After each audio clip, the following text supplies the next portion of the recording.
Hush. Watch. Hey folks, I have a confession to make to you. I am so frustrated at myself.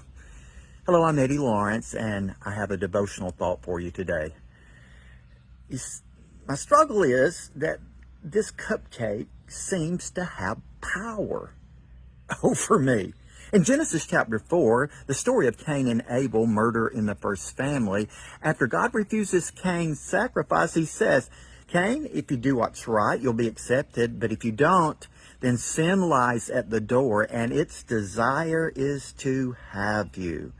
There in that early chapters in the first book of the Bible, we're shown how sin has the power to awaken us to move away from God.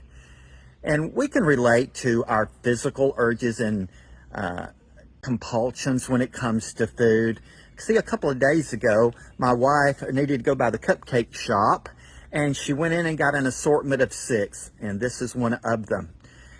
Here's the thing. A couple of days before that, I had made a renewed commitment to cut back on my sweets because I have a hard time dating sweets. I end up getting married to them and just hang out with them all the time. You know what I mean? And so she brought them out of the car, took one out, and I'm thinking, I'm not going to eat that. I'm doing better. I'm going to, really cut back on the sweets that I eat. And so I had to watch her eat her cupcake. Then I dropped her off at her office, and she had the gall to leave the rest of those cupcakes in the car with me with the instructions, take these home. She points to one of them that had white icing on it, and she said, do not touch this one. Oh, Ed knew what that meant. So I made it home, overcame all those urges. I could hear them talking to me. I knew they were there. I felt their presence. But I made it. I got them in the kitchen, put them on the countertop, and walked away from them. So proud of myself. But a little later, I got to thinking, I need a glass of water. But when I got in the kitchen, I realized that was just another part of my flesh dredging up an excuse to get near those cupcakes. And then when I came within distance, I could see them. I could hear them. I could feel their call. And I ended up eating the plain white one with a delicious chocolate icing on it, which that's my favorite one. And I thought, well, normally I would have eaten half of them right there. So, I caved in some, but I didn't do as badly as I typically would. Later that day when Mickey came home, I ended up eating another one. Now I've eaten a third of those cupcakes. And, it's just frustrating. Just a cupcake.